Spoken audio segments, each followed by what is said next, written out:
Donc c'est pas une crypto-monnaie qui va être très sexy pour monsieur et madame tout le monde. Je veux dire, c'est pas une crypto-monnaie, tu sais, qui va te permettre, je sais pas moi, d'acheter ta baguette de pain ou de faire quelque chose avec. Par contre, c'est une crypto-monnaie qui a une grosse force au niveau donc des sociétés, des développeurs, etc. Ça a une utilisation professionnelle, quoi. Ouais, du coup, il y a un potentiel derrière. Tu mises vraiment sur une valorisation du jeton dans les années à venir. Ah ben il a déjà très bien performé parce qu'il est passé donc moi de 0 euros, on va dire, parce qu'il n'avait pas de prix au début quand je l'ai miné, et là on est aux alentours de $2,60, donc on a fait déjà, si on compte, fois 26 000, donc eh ben félicitations. Ben voilà, donc il y a pire, quoi. Ouais, c'est top, c'est super.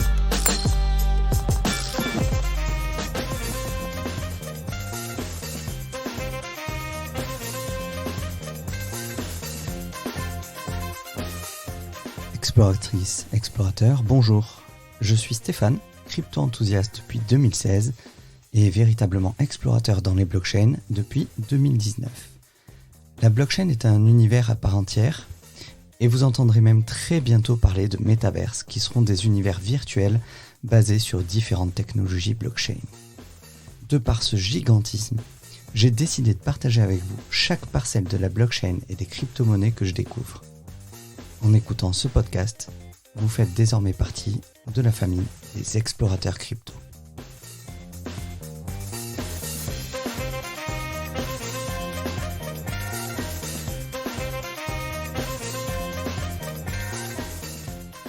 Bonjour et bienvenue à tous dans ce nouvel épisode d'Explorateur Crypto. Aujourd'hui, on reçoit un invité d'exception, Monsieur TK. Salut Monsieur TK. Salut, merci à toi pour l'invitation.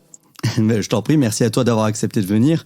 Donc TK, c'est écoute, je vais te laisser te présenter en 2 minutes pour tous les invités qui ne te connaissent pas, parce que j'ai pas mal de débutants qui m'écoutent et je pense que le mining de crypto-monnaie, c'est pas forcément un sujet qui est maîtrisé par beaucoup de monde, mais ça reste un sujet très intéressant puisque ça reste à la base du monde de la blockchain.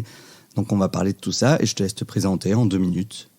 Exactement, moi c'est Monsieur TK, donc je suis un mineur de crypto-monnaie, c'est-à-dire qu'effectivement je vais permettre aux différentes blockchains de fonctionner, et pour cela j'ai tout un tas de dispositifs à mon domicile qui vont notamment me permettre de faire fonctionner ces différents éléments pour pouvoir faire fonctionner les fameuses blockchains. Donc les mineurs sont à l'origine un petit peu du principe même de fonctionnement des crypto-monnaies, et suite à ça j'ai également une chaîne YouTube sur laquelle justement je partage mes connaissances vis-à-vis de l'univers des crypto-monnaies, avec effectivement en spécialité le minage de crypto-monnaies, quoi.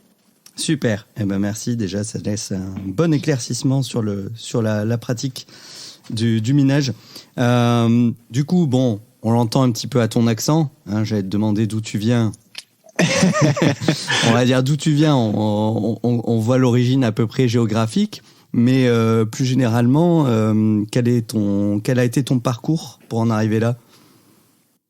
Oui, alors donc moi effectivement, donc on le reconnaît, l'accent, je suis de Belgique, Belgique francophone, donc c'est ça le petit accent que l'on peut entendre. Alors en fait moi j'ai un parcours qui est pas du tout lié ni à l'informatique ni à la blockchain ou autre. En réalité moi je suis de formation scientifique. À la base j'étais technicien chimiste, donc aucun lien avec le monde des crypto-monnaies. Et par contre j'étais énormément passionné de hardware, donc d'ordinateurs.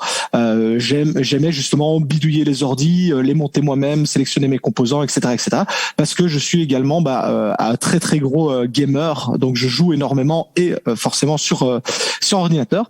Et en fait, à l'époque, quand je me suis lancé dans le minage de crypto-monnaies, en fait, j'y suis arrivé un petit peu par hasard, car comme beaucoup de personnes, je cherchais un moyen d'arrondir un petit peu mes fins de mois.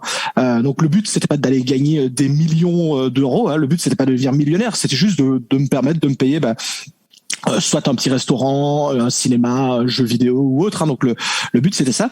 Et en fait, je regardais un petit peu sur Internet comment est-ce qu'on pouvait justement faire un petit complément de revenus sans trop se prendre la tête, parce que le but c'était également, il fallait pas que j'y passe mes journées, parce qu'à côté de ça, moi j'avais comme tout le monde, j'avais un travail qui me prenait la plupart de mon temps. Donc il fallait que ce soit un petit peu sur le côté, que ça me prenne pas trop de temps, etc. Et c'est comme ça que j'ai découvert qu'on pouvait on pouvait mettre à contribution son ordinateur pour le faire travailler, faire du minage, et que en faisant ce travail, on allait être récompensé en crypto-monnaie, et par chance, ces crypto-monnaies-là, on allait par la suite pouvoir les échanger contre des euros. Et c'est comme ça que moi j'en suis arrivé à me lancer justement dans le minage de crypto-monnaies. Au départ avec mon ordinateur, et puis je me suis rapidement pris au jeu, et j'ai commencé à grandir, j'ai racheté du matériel, j'ai racheté des composants, etc., et je me suis développé, quoi. Super. Du coup, ça répond un petit peu à une autre question que j'allais te poser, c'est-à-dire qu'est-ce qui t'a amené dans le minage? Donc, je pense, comme beaucoup de mineurs, c'était au départ d'essayer, comme tu dis, d'arrondir les fins de mois. Moi-même, c'est un petit peu comme ça que j'ai découvert ce qu'était le minage de crypto, même si je m'étais pas lancé, parce que je pense que j'ai cherché un petit peu plus tard que toi. C'est-à-dire que j'ai découvert le monde des cryptos en 2013, mais à ce moment-là, j'ai pas du tout regardé ce qu'était le minage. Et je m'y suis vraiment intéressé en 2018, mais c'était déjà trop tard pour miner du Bitcoin, parce que maintenant, c'est vrai qu'il faut quand même d'assez grosses capacités en carte graphique. Mais du coup, ça va m'amener à une autre question. C'est vrai qu'aujourd'hui, les mineurs de Bitcoin, c'est plutôt des grosses fermes de minage. Toi, est-ce que tu mines du Bitcoin? Est-ce que tu mines d'autres cryptos? Comment tu choisis les cryptos que tu vas miner? Alors effectivement, donc pour miner du Bitcoin, tu as parfaitement résumé la situation. Il faut effectivement avoir de très grosses machines avec de très grosses installations. Donc moi, c'est pour ça que j'ai jamais miné directement du Bitcoin avec mes machines, parce que moi je suis parti sur un autre type de minage. Si on peut séparer le minage en plusieurs sous-catégories, comme toujours, il y a plusieurs gammes. Moi, je me suis tourné vers un minage qui se fait justement avec des composants d'ordinateur, et tu as donné le mot, c'est des cartes graphiques. Donc c'est du matériel que l'on peut retrouver entre guillemets chez n'importe quel informaticien. Donc c'est pas matériel qui est par exemple à destination des entreprises ou autres. Je veux dire, n'importe qui peut faire du minage à son échelle avec entre guillemets un simple ordinateur. Et en fait, moi je me suis tourné vers ce type de minage là qui me permet notamment de miner par exemple la deuxième plus grosse crypto-monnaie derrière Bitcoin, à savoir Ethereum. Donc il y a avec un ordinateur qui répond à certaines demandes. Donc forcément, avec un ordinateur plutôt récent, il est possible pour n'importe qui de miner de l'Ethereum avec son ordinateur, et également d'autres crypto-monnaies, parce que au moment où on enregistre ici cette vidéo, il y a plus ou moins 8000 crypto-monnaies disponibles sur le marché, et il y a quasiment la moitié, donc on aurait 4000 cryptos qui peuvent être minés avec un ordinateur. Alors ça laisse pas mal de possibilités. C'est énorme. Je pensais pas qu'il y en avait autant à miner. Moi, j'étais resté sur 7000 au niveau du chiffre, mais c'est vrai que depuis quelques mois, il en sort tous les jours. Mais je pensais pas qu'on pouvait en miner autant. Du coup, c'est vrai que j'avais entendu dire que avec les coûts en gaz en ce moment d'Ethereum, que c'était très intéressant toujours de le miner. Est-ce que c'est le plus rentable pour toi, ou est-ce qu'il y a d'autres cryptos qui sont plus rentables? Est-ce qu'il y a des risques particuliers? Attends, j'ai trop de questions. On va faire dans l'ordre où je les avais notés. On va pas s'en sortir. Une question simple, est-ce qu'on peut aujourd'hui, pour un particulier, je parle pas d'une entreprise, mais quelqu'un comme toi et moi, est-ce qu'on peut vivre du mining? Alors vivre, oui, parce qu'à partir du moment où on aura acheté les composants, le matériel nécessaire, oui, on peut clairement en vivre. Par contre, pour en vivre, c'est-à-dire sortir, on va dire, un salaire normal, moyen, donc on va dire entre 1500 et 2000 euros, il faudra déjà une très belle installation pour faire ça. Donc ça veut dire que vous pouvez pas sortir, on va partir sur 1500 euros, vous pouvez pas sortir 1500 euros avec 2000 euros d'investissement, sinon ce serait beaucoup trop beau. Donc après, si vous investissez, je sais pas moi, 15, 20, 30, 40 000 euros, donc là on est sur de très gros investissements, forcément derrière la rentabilité est beaucoup plus élevée. Donc moi, ce que je conseille de toute façon toujours à toute personne qui serait intéressée par le minage, c'est déjà de tester avec ce que vous avez à la maison, donc c'est-à-dire un simple ordinateur ou en montant une petite installation pour voir un petit peu comment ça tourne, comment ça fonctionne, quitte à ce que ça ne vous rapporte même que 10 euros par mois. Là, dans ce cas-là, le but c'est pas de générer de l'argent directement, mais c'est de comprendre un petit peu comment ça va. Alors après, le fait de monter en gamme, de devenir de plus en plus puissant, etc. Oui, après, par contre, vous pouvez clairement en vivre et vous pouvez même très très bien en vivre si vous avez le matériel qui suit derrière. D'accord. Avec 40 000 euros d'investissement, si demain j'achète pour 40 000 euros de matos en étant accompagné pour installer, pour savoir vraiment avoir quelque chose de correct, tu penses qu'il y a possibilité de retirer à peu près 2 000 euros par mois de crypto ? Oui, en tout cas 1500 très certainement. Ouais. 2000 euros par mois, c'est possible ou on n'en sera pas très loin, mais oui, avec un investissement entre guillemets aussi conséquent, il y a clairement moyen de générer ce type de revenus. Après, est-ce que je sais que c'est assez variable au niveau de ce qu'on peut en retirer. Est-ce que le cours des cryptos, par exemple, qui chute en ce moment, ça joue justement sur ton bénéfice ? Ou est-ce que toi, ça te permet de miner plus de crypto ou... Alors en fait, c'est oui et non. En fait, il y a énormément de paramètres qui interviennent en compte, qui vont modifier ta rentabilité de minage. Il y a effectivement le cours de la crypto-monnaie, mais il y a également plein d'autres paramètres, comme par exemple le nombre de mineurs qui vont être présents sur le réseau et qui vont miner avec toi. Moi, quand j'essaye d'expliquer très simplement le minage, il faut imaginer un gâteau entier, et si vous êtes tout seul, vous allez avoir toutes les parts de gâteau pour vous tout seul, et donc l'entièreté du gâteau est pour vous. Si on est 2 mineurs, chaque personne aura la moitié du gâteau. Et en fait, c'est tous ces paramètres-là qui vont faire que l'on va gagner plus ou moins de crypto-monnaie, qui vont faire que ce que l'on va générer va valoir plus ou moins de valeur en fonction du prix de la crypto-monnaie. Il y a énormément de paramètres qui entrent en jeu. Maintenant, ce n'est pas parce que le prix d'une crypto-monnaie va, par exemple, très fortement baisser ou au contraire très fortement augmenter, que le minage va lui aussi devenir très peu rentable ou extrêmement rentable. D'accord. Comme il y a beaucoup de paramètres qui entrent en jeu, on peut avoir une crypto-monnaie qui se casse complètement la figure et toujours gagner autant d'argent, voire même dans certains cas plus. Et au contraire, on pourrait avoir une crypto-monnaie dont la valeur va énormément augmenter et on pourrait gagner moins d'argent. Donc c'est pas directement lié au cours de la crypto. Oui, parce que j'imagine que effectivement, si on a une crypto qui se casse complètement la gueule, une grosse part de mineurs va se dire c'est plus rentable de le miner et du coup va partir. Et toi, si tu restes, tu récupères leur part de minage au final. Donc ça te compense un petit peu. Exactement. Tout à fait. Ok, ouais, j'ai bien compris, c'est clair. J'aime bien ton système de vulgarisation là, avec la part du gâteau. C'est imagé, on comprend bien du coup.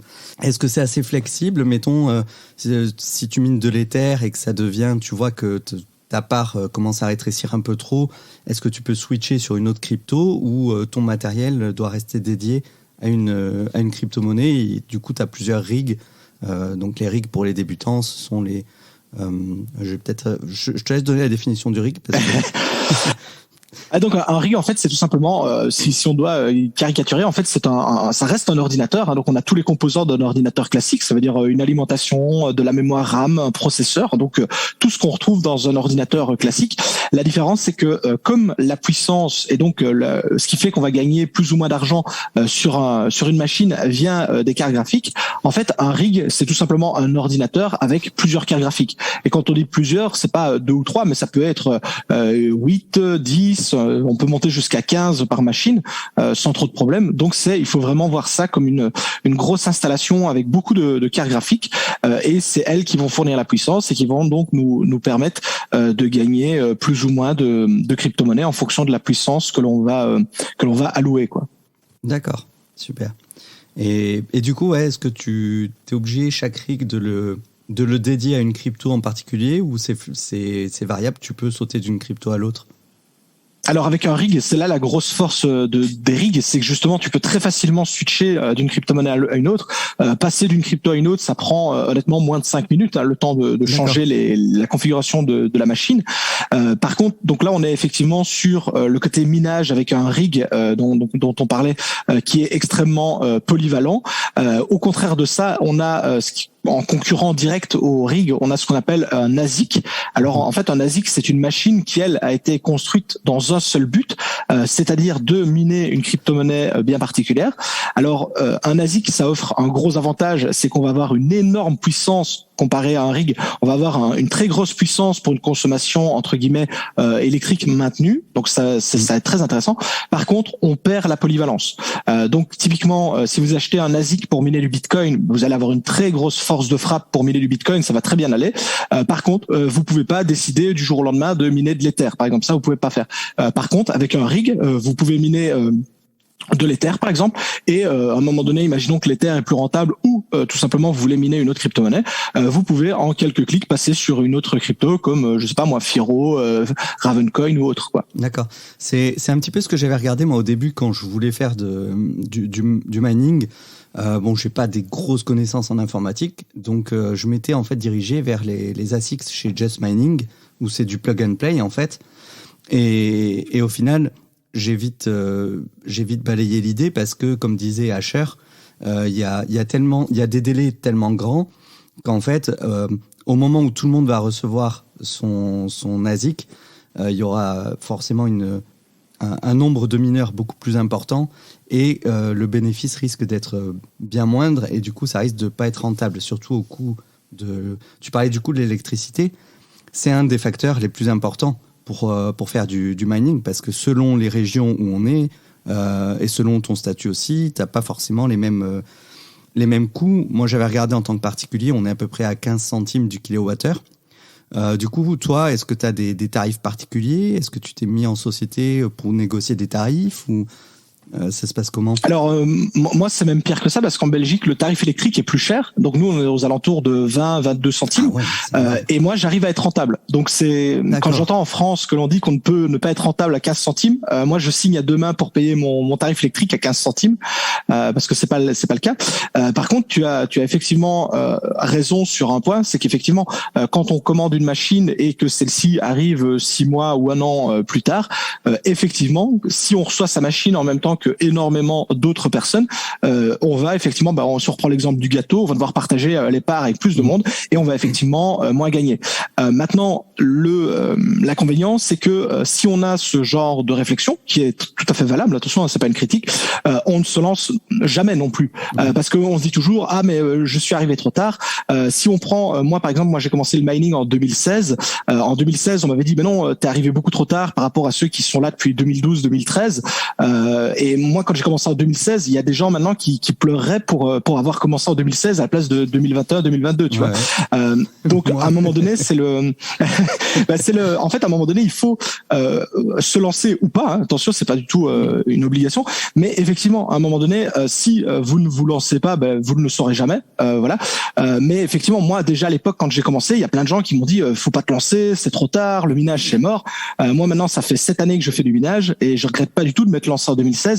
Même si effectivement il y avait déjà des gens qui étaient là depuis 2012-2013, moi je suis très content d'avoir commencé en 2016 et je pense que quand on voit l'adoption de manière globale des crypto-monnaies, même une personne qui viendrait à se lancer en 2022, il y a encore énormément de marge. En tout cas, je pense qu'il y a encore énormément de marge par rapport à ce qu'on peut faire. Demain, si tout le monde fait du minage, là je serais d'accord que ce sera peut-être pas le moment de se lancer. Maintenant, si tu es capable de me citer par exemple 10 personnes qui font du minage autour de toi, je veux dire, là, voilà, c'est autre chose, quoi. Ouais, franchement, ça me donne envie. C'est vrai que ça fait un moment que je voulais, mais j'étais un peu frileux par rapport justement à cette question de rentabilité. Mais c'est vrai que ça a l'air hyper intéressant. Mais du coup, si, mettons, moi, je veux me lancer là-dedans, est-ce que je dois prendre certaines précautions vis-à-vis du matériel au niveau de l'installation ? Est-ce que tu peux installer ça dans n'importe quelle pièce ? Est-ce qu'il faut... je suppose que c'est les rigs, comme il y a beaucoup de cartes graphiques, ça doit beaucoup chauffer. Donc, il doit y avoir quand même des précautions à prendre pour que ton matériel tienne plus longtemps.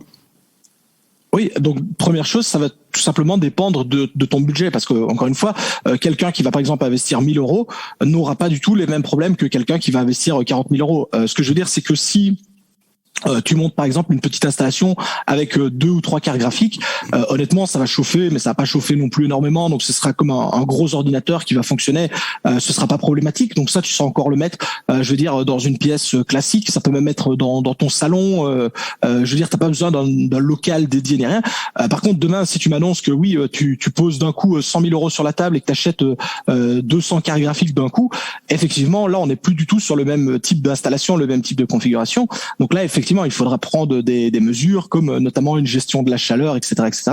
Maintenant, encore une fois, moi, je conseille toujours de commencer petit pour se faire la main, pour voir comment ça fonctionne. Parce que ce qu'il faut savoir, c'est que commencer avec, par exemple, un simple ordinateur avec une carte graphique, que la machine ait une carte graphique ou qu'elle en ait 50, le principe de minage est exactement le même. Donc ça veut dire que la configuration sera la même, la gestion sera la même, toute la partie configuration sera la même. Donc là, il y aura pas de différence. Par contre, effectivement, il faudra gérer la chaleur. Si vous avez une grosse installation, vous avez plein de cartes, il faudrait éventuellement gérer le bruit, le compteur électrique. Imaginons forcément les compteurs électriques ont quand même des capacités maximales. Donc vous pouvez pas installer 1000 cartes chez vous, ça fonctionnera pas. Donc ça, c'est tout un tas de choses. Maintenant, généralement, quand on se lance dans le minage, je connais pas énormément de gens qui vont commencer directement en investissant des centaines de milliers d'euros d'un coup, surtout quand on n'y connaît rien. Généralement, on commence avec une petite install, on se fait la main, puis on achète une deuxième machine, une troisième machine, et si jamais ça tourne bien et qu'on se prend au jeu, je veux dire, on peut commencer à envisager de louer des locaux, d'installer des climatisations, enfin que sais-je. Mais c'est vrai que se dire j'ai jamais fait de minage de toute ma vie, demain je loue un local, etc. Ça me paraît fort gourmand entre guillemets pour se lancer. Faut scaler son business. Et toi, du coup, t'as un local aujourd'hui dédié. Est-ce que t'es tout seul? T'es en société? Quelle est ta situation aujourd'hui? Alors moi je suis tout seul, donc je suis pas en société pour le moment. Maintenant ça va peut-être le devenir, et je fais ça toujours à mon domicile. Donc moi j'ai entre guillemets une maison avec une grande cave. Donc une cave c'est pas mal, hein, on a de la fraîcheur qui est amenée naturellement. Et donc moi j'ai installé ça chez moi avec mes installations classiques. Donc j'ai pas non plus des installations de malade. Je veux dire, j'ai pas ces hangars qu'on voit à perte de vue avec des cartes. Bien sûr. Mais j'ai largement de quoi me faire plaisir ici à la maison, quoi. D'accord. Et du coup, tu vis pleinement du mining aujourd'hui ou tu as toujours un boulot à côté en plus? Je sais que tu as ta chaîne, on n'en a pas parlé d'ailleurs. MrTK a une chaîne YouTube. Donc c'est monsieur, pardon, je dis Mr TK, tu vois, je lis trop de choses en anglais. Donc la chaîne YouTube, je crois que tu me dis si je me trompe, mais c'est monsieur-TK. C'est ça. C'est bien ça. Voilà, une chaîne YouTube que je recommande vraiment à tout le monde parce que tu traites énormément de plein de sujets autour du mining. C'est hyper précis et tu es vraiment à jour au niveau des vidéos par rapport vis-à-vis du marché. Donc c'est vrai que là on fait un petit tour rapide, mais quelqu'un qui veut se lancer, bien entendu, il vaut mieux aller regarder un petit peu toutes tes vidéos. Et j'ai vu sur ton site, tu fais un petit peu de consulting. Du coup, est-ce que tu proposes tes services pour aider des particuliers peut-être qui veulent se lancer ? Oui, c'est ça. Donc, en gros, je propose effectivement du consulting pour aider au niveau notamment de la réflexion, de l'achat du matériel, vers quelle sorte de matériel se tourner, par exemple, pourquoi est-ce que avec ce type de matériel-là, je devrais plutôt miner cette crypto-monnaie-là, en fonction, pareil, des budgets. J'ai beaucoup de personnes qui me contactent avec des budgets et qui me disent, écoute, voilà, j'ai 1000, 5000, 10 000, peu importe. Euros, et je souhaiterais savoir comment est-ce que tu répartirais les choses, quel type de matos est-ce que tu achèterais, etc., etc. Et donc effectivement c'est une forme de consulting que je fais. Donc c'est vraiment du conseil, comme une sorte de guide, voilà, pour aussi bien les particuliers que également les industriels, mais les sociétés à plus grande échelle, quoi. D'accord. Et donc, tu as envie aujourd'hui de toute ton activité autour du mining ? C'est ça, oui. Donc maintenant, donc depuis le mois d'octobre, j'ai quitté mon job que j'avais avant et je vis pleinement. Alors je vis pas à 100% du mining parce qu'en fait j'ai plein de sources de revenus divers, hein, comme tu l'as dit. J'ai YouTube, j'ai le consulting, j'ai le minage, mais je fais également du plein de de méthodes qui permettent également de générer des revenus un petit peu comme le minage dans les crypto-monnaies. Donc je touche un peu à tout et c'est un petit peu tout ça combiné qui me permet justement d'en vivre, mais c'est pas un élément en particulier. Je pourrais pas dire voilà, je ne vis que de ça, quoi. Non, ben ça c'est top. Au niveau, c'est un petit peu ce qu'on dit toujours dans les quand j'écoute beaucoup de podcasts d'entrepreneurs, d'investisseurs et tout ça. C'est vrai que c'est ce qui revient le plus souvent, c'est qu'il faut diversifier ses sources de revenus, parce que si demain tu as un problème sur une source ou une autre, mettons quelqu'un qui ne vit que de YouTube. Si demain YouTube ferme sa chaîne, et on sait que c'est possible, hein, ça reste une plateforme centralisée, si demain tu te fais fermer ta chaîne YouTube, il n'y a aucun moyen de récupérer toute cette audience en fait. Donc c'est important de diversifier tes sources. Exactement, c'est vraiment la base, en tout cas. Enfin, je pense à mon niveau que de toute façon la diversification ne fait jamais de mal. Hein, on ne met jamais tous ses œufs dans le même panier. Et t'as parfaitement résumé. Je pense qu'il faut toucher un peu à plusieurs domaines au cas où dans le cas où un des domaines ça irait moins bien, puis on n'est jamais à l'abri, comme tu dis, d'un retournement de situation ou autre. Donc ça reste très positif, je pense, de se diversifier. Aujourd'hui, tu mines combien de cryptos différentes ? Tu disais principalement. Alors pour le moment, j'en mine qu'une seule. D'accord. Ouais, là j'ai mis toutes mes machines sur une seule, la crypto-monnaie Flux que j'affectionne tout particulièrement. Mais en gros, je pourrais, comme je possède plusieurs machines, je pourrais répartir mes machines sur différentes cryptos et faire un peu d'Ether, un peu de Firo, un peu de Ravencoin, etc., etc. Mais ici, moi, j'ai un objectif vis-à-vis de cette crypto-monnaie-là, et donc j'essaye justement d'en obtenir un maximum. Et donc c'est pour ça que j'ai mis toute ma puissance dessus, quoi. D'accord, je connais pas du tout Flux. Tu peux nous en parler un petit peu vite fait ?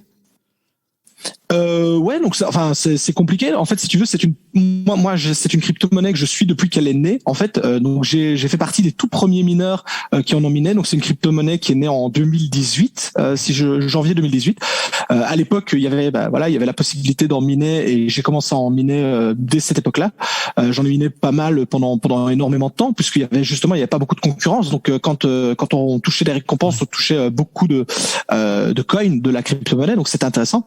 Et en fait, c'est une crypto-monnaie qui a pour vocation, alors je résume énormément parce que j'ai par exemple sur ma chaîne, j'ai fait une vidéo de présentation de 30 minutes du projet, donc pour te donner une idée, le lien en description. Ouais. Mais en gros, c'est une crypto-monnaie qui a pour but de créer ce qu'on appelle les fameux web 3.0. Donc notamment le but, c'est que des applications diverses et variées viennent s'imbriquer sur leur réseau pour leur permettre leur bon développement, leur fonctionnement, etc., etc. Donc c'est pas une crypto-monnaie qui va être très sexy pour monsieur et madame tout le monde. Je veux dire, c'est pas une crypto-monnaie, tu sais, qui va te permettre, je sais pas moi, d'acheter ta baguette de pain ou de faire quelque chose avec. Par contre, c'est une crypto-monnaie qui a une grosse force au niveau donc des sociétés, des développeurs, etc. Ça a une utilisation professionnelle, quoi. Ouais, du coup, il y a un potentiel derrière. Tu mises vraiment sur une valorisation du jeton dans les années à venir, du coup.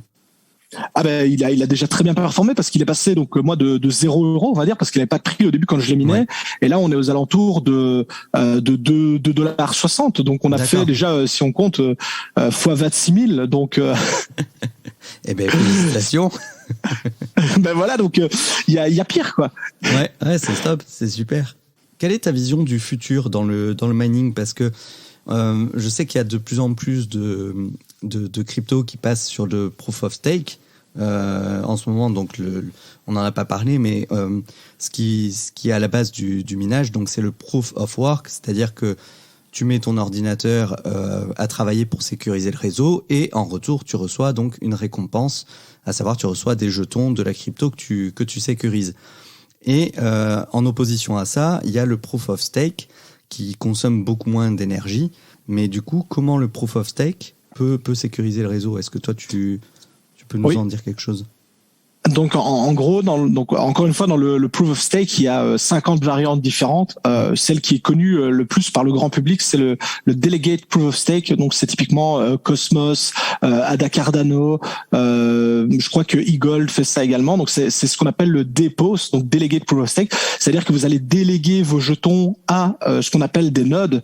Donc ça veut dire qu'il va y avoir des sociétés qui vont monter des nodes qui eux vont faire le travail de validation des blocs et des blockchains. Donc un petit peu comme les mineurs pourraient le faire. Et en fait, ces nodes, pour fonctionner, ont besoin de coins. C'est notamment pour cela que vous avez donc des sociétés qui vous proposent de leur déléguer des fonds, puisque plus les nodes ont de fonds bloqués chez eux, plus ils ont de chances de valider les futurs blocs, puisqu'en fait, ça montre l'implication des gens pour le réseau.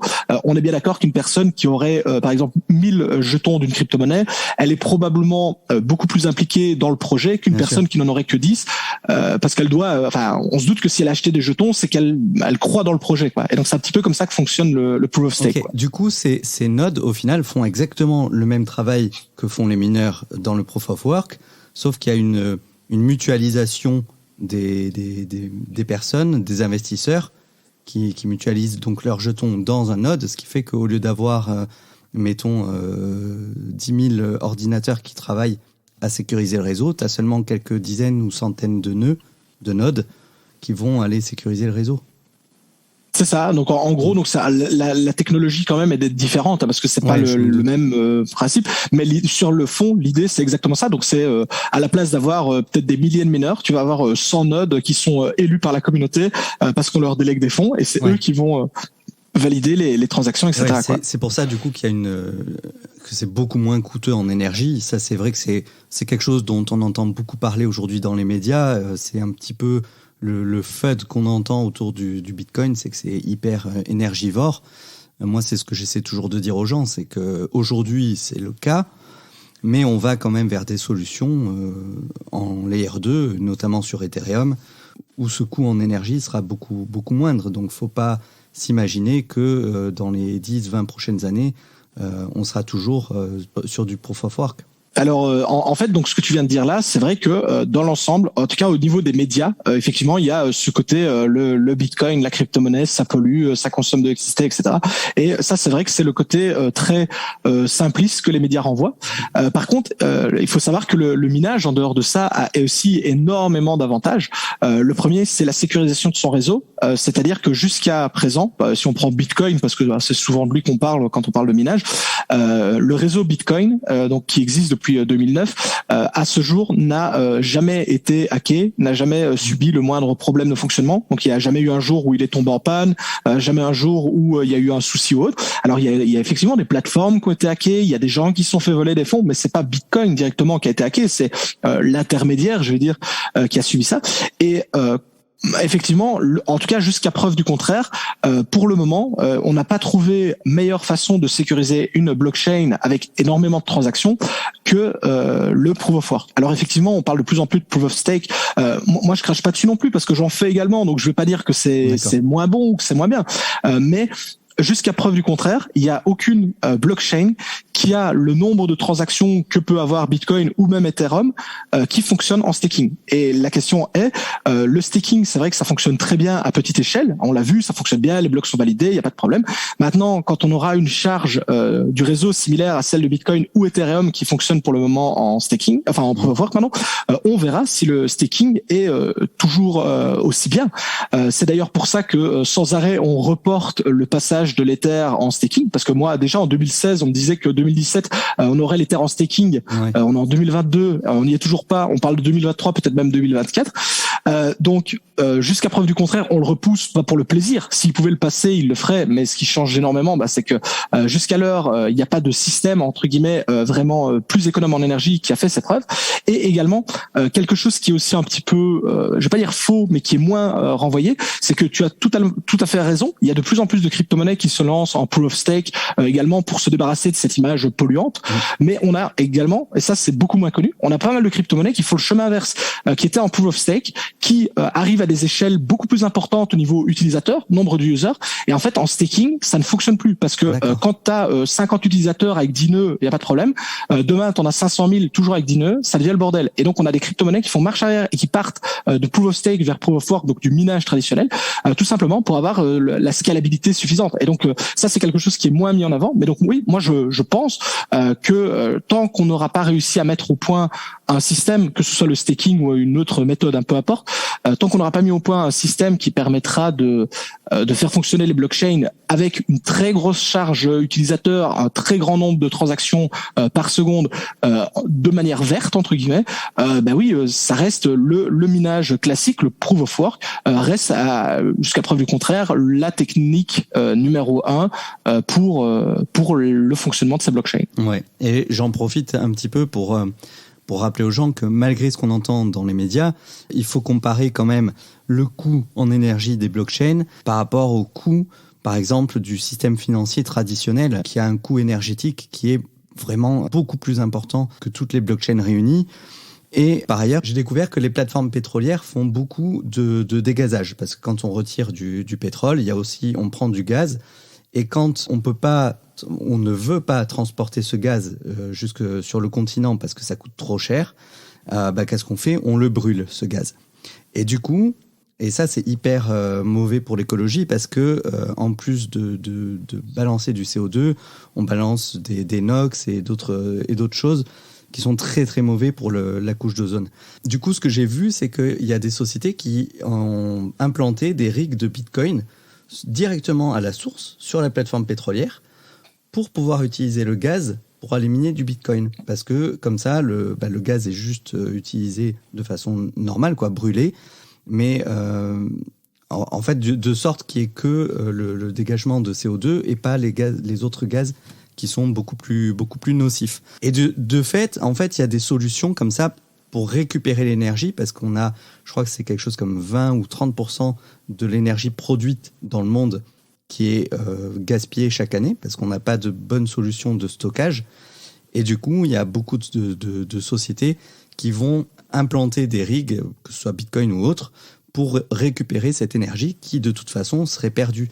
Donc, c'est vrai qu'on parle de la consommation de Bitcoin, mais il faudrait faire le parallèle en calculant vraiment la part de l'énergie qui est juste récupérée, qui serait de l'énergie gaspillée au final. Exactement. Et puis il faut jamais oublier, on en a parlé au début de cette interview, les mineurs, ce qui vient plomber leurs bénéfices, ça reste le tarif électrique. Et l'électricité la moins chère qu'on puisse trouver, c'est l'électricité dont on n'a pas besoin. Et donc en fait, quand on a une centrale, peu importe que ce soit une centrale nucléaire au charbon ou autre, qui va avoir une surproduction d'électricité, ou un barrage hydroélectrique ou autre qui va produire beaucoup plus d'énergie que ce qu'il n'y a besoin pour la population, et bien cette énergie-là, elle est vendue justement à très bas prix, et c'est dans ce genre d'endroit. Donc pour revenir avec les plateformes pétrolières que t'expliquais, c'est si on peut, de toute façon pour eux c'était perdu, donc ils préfèrent la vendre à un tarif dérisoire. Pour les mineurs, ça reste un excellent bon plan. Donc c'est généralement des surplus de production qui sont achetés par les mineurs parce que ça reste l'électricité la moins chère. Ouais, j'ai vu aussi que le président du Salvador voulait lancer, enfin il a commencé d'ailleurs à lancer un grand plan pour installer des fermes de minage avec de l'énergie volcanique. C'est ça. Donc on reste sur de l'énergie verte. Donc effectivement, ça va consommer beaucoup d'énergie, mais en termes environnementaux, l'impact est nul en fait. Exactement. Les plus grosses fermes de minage, par exemple, qui sont situées pour le moment du côté de l'Islande, récupèrent donc les gaz, les vapeurs d'eau chaude produites par les geysers pour s'alimenter. Donc ici, on a une énergie qui est 100% verte et qui est utilisée pour la population locale, mais le surplus est utilisé justement par ces fermes de minage. Et alors, elles fournissent de l'emploi aux personnes qui habitent la région. Elles développent l'activité. Donc ça reste, de manière générale, par exemple, l'Islande est très friande de ces fermes de minage qui viennent s'installer chez eux, puisque de toute façon, eux, ils allaient produire trop d'électricité, et comme on ne peut pas la stocker, elle était perdue. Et de cette façon-là, tout le monde est gagnant. Donc les fermes de minage ont de l'électricité pas chère et verte, et le territoire islandais, lui, a sa population qui est active grâce aux fermes de minage et qui développe l'activité avec des hôtels, des commerces, etc., etc. Ah, super. Au niveau des risques, parce que je suppose qu'il y a quand même des risques à se lancer dans le minage, quels sont les risques les plus importants qui te viennent en tête ? Oui, donc effectivement, le minage, c'est vrai qu'il y a le côté que ça peut rapporter énormément d'argent. Tu as parfaitement raison, mais il y a effectivement le côté risqué, parce que s'il y avait que les avantages, tout le monde ferait du minage. Il y aurait plus que des mineurs si c'était que des avantages. Effectivement, il y a pas mal de risques. Premièrement, ça reste du matériel informatique, donc c'est du matériel dont il va falloir prendre soin. Alors, c'est du matos qui est plutôt quand même robuste. Je veux dire, il faut pas les mettre sous une bulle, sous une cloche. Mais par contre, oui, voilà, c'est du matériel électronique, donc ça n'aime pas la chaleur extrême. Donc typiquement, avec beaucoup de machines, vous allez générer beaucoup de chaleur, donc il va falloir résoudre le problème si vous avez de grosses installations. Ça n'aime pas la poussière qui va venir se mettre au niveau des ventilateurs qui aident au refroidissement, donc ça n'aime pas la poussière. Forcément, comme tout ce qui est électrique, ça n'aime pas l'eau, donc ne venez pas installer vos installations à côté de votre pompe de piscine ou que sais-je, votre groupe hydrofort. Donc ça, de manière générale. Donc ça, c'est vraiment tout ce qui concerne la partie vraiment matérielle, tous les risques liés au matos. Par contre, après, il y a effectivement tous les risques liés au marché de manière globale des crypto-monnaies que cela impacte, car si même, comme je l'ai expliqué, ce n'est pas directement lié à la valeur d'une crypto-monnaie, elle peut monter comme descendre, que la rentabilité peut rester la même. Il est certain que si demain vous décidez de miner une crypto-monnaie, on va dire la crypto-monnaie X, qui est soi-disant le futur, la nouvelle crypto qu'il faut avoir, vous en minez, et du jour au lendemain, cette crypto-monnaie vient à disparaître, vous allez avoir miné pour rien. Donc, c'est-à-dire que vous allez avoir une facture électrique que vous allez devoir payer pour rien.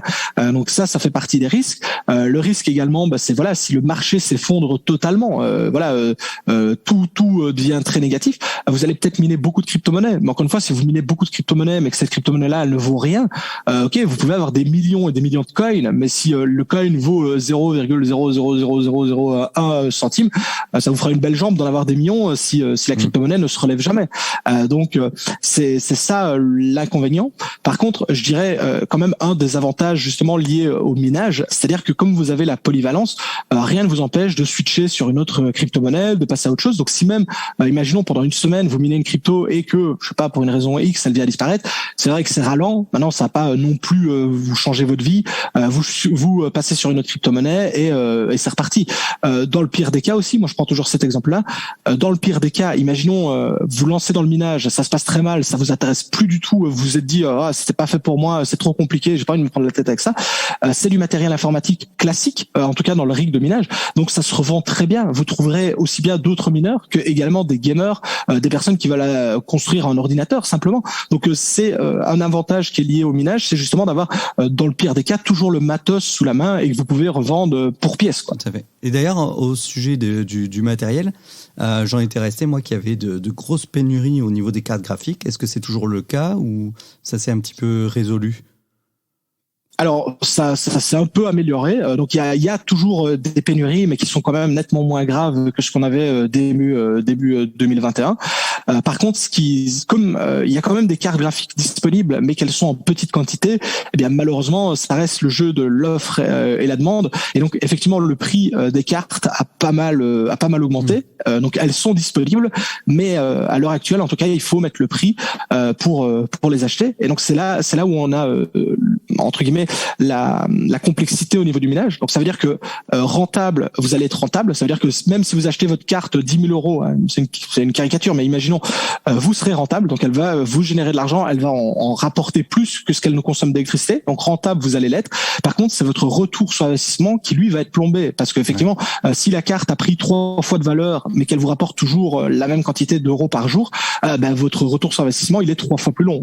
Donc c'est là où ça joue cette variation et cette augmentation de prix. Ouais, et puis en plus, je suppose que, étant donné que tu as tes cartes qui tournent H24, en termes de durée de vie, il faut les changer régulièrement.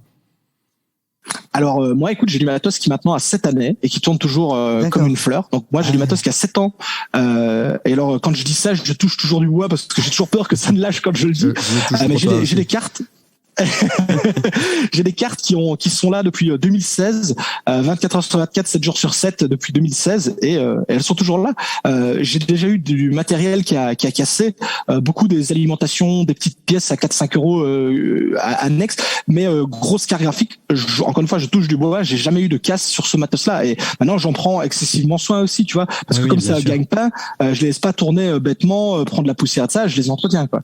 Mais tu vois, c'est quelque chose qui m'a retenu vraiment pour partir dans le mining, c'est que moi j'avais entendu que comme ça tournait tout le temps, tu avais une durée de vie de 2-3 ans sur ta carte, et comme des fois il faut quand même 1 an, voire 18 mois pour rentabiliser ta carte, bah c'est vrai que le retour sur investissement parfois était minime, et c'est un petit peu ça qui m'a retenu.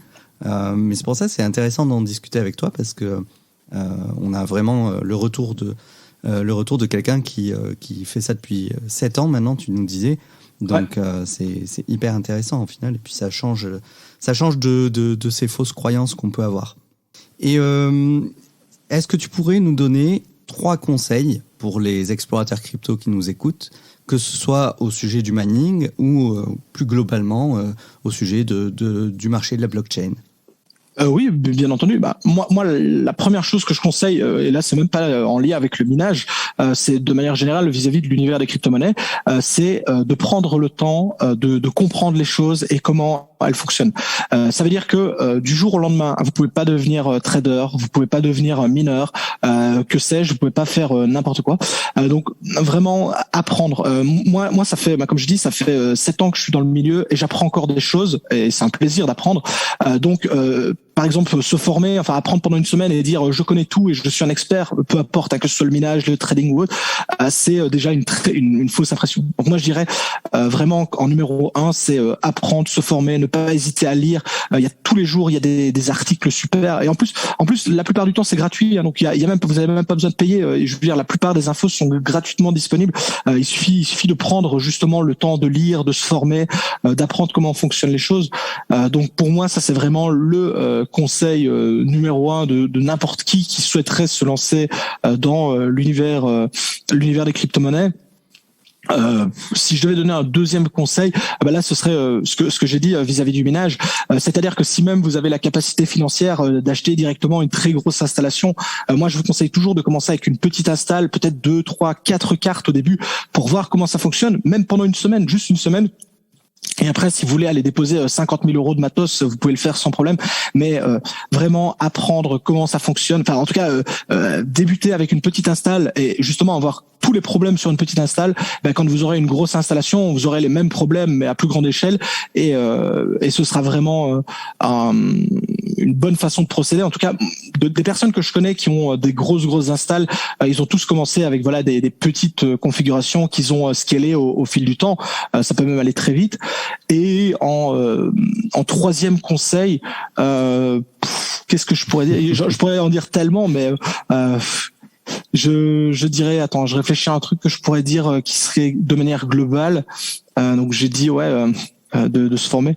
Oui, je dirais aussi, par exemple, de ne pas suivre aveuglément ce que l'on peut voir, que ce soit sur Internet, enfin sur YouTube, sur les blogs, sur Instagram ou autre.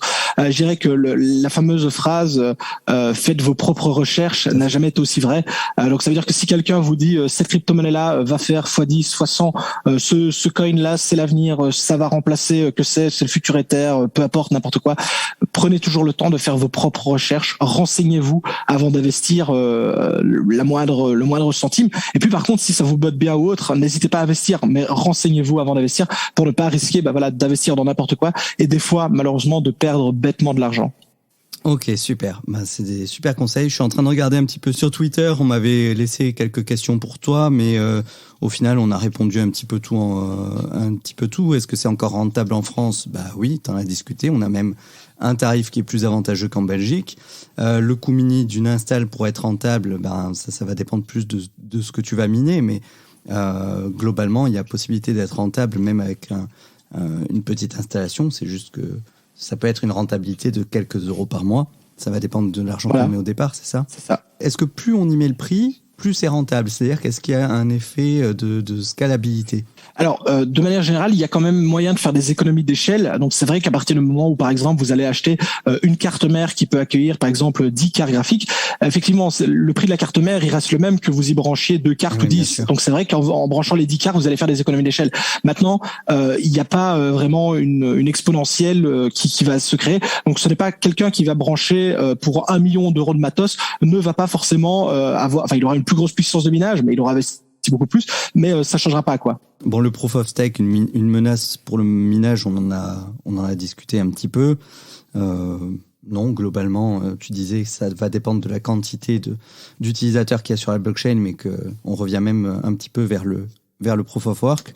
Quelles compétences techniques pour monter son premier rig? Je suppose qu'il en faut un petit peu, c'est vrai qu'on n'en a pas discuté.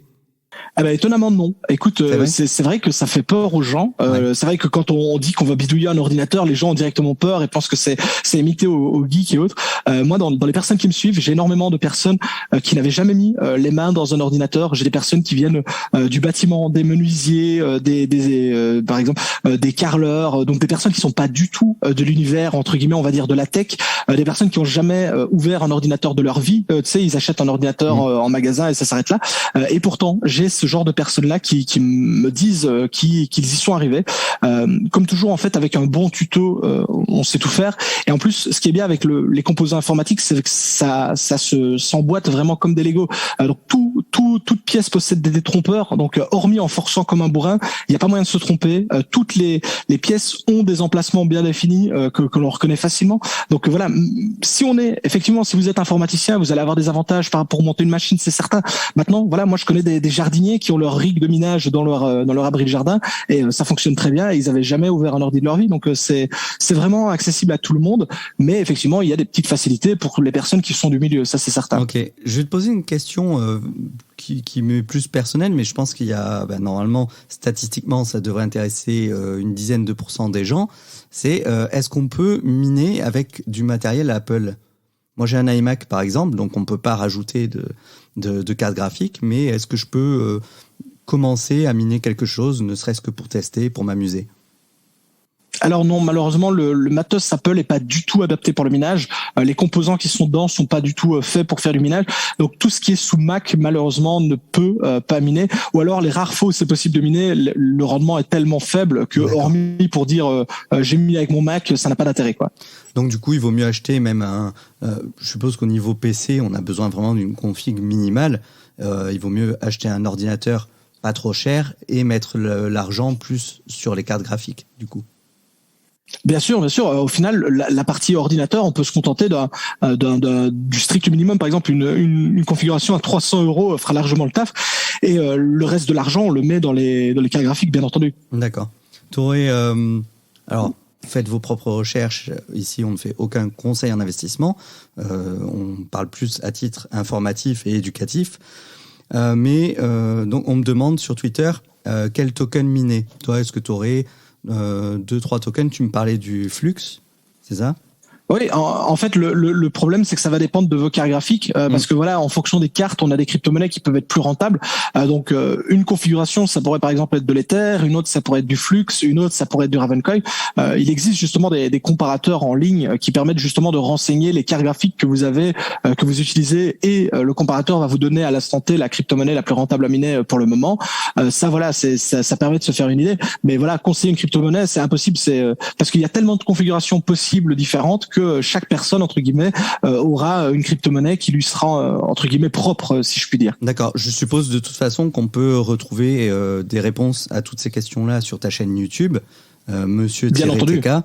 Et pour te suivre sur Twitter, c'est Mining TK. C'est ça, c'est Mining TK sur Twitter et Monsieur TK sur YouTube. Voilà, et le site internet monsieurtk.com si on veut entrer en contact avec toi, mais tu réponds aussi sur Twitter. Exactement. Voilà, écoute, on va arrêter l'émission ici. Je te remercie d'être venu nous partager tout ton savoir si précieux sur le minage des crypto-monnaies. Je pense que c'est un sujet qui peut intéresser même les débutants. Tu nous as donné vraiment beaucoup d'infos, c'était, je pense, très clair. Enfin, moi, en tout cas, j'ai peu de connaissances sur le minage des cryptos et j'ai vraiment tout compris. Donc, merci beaucoup. Eh ben écoute, un grand plaisir. Je me suis bien amusé donc. Et puis à très bientôt sur Explorateur Crypto.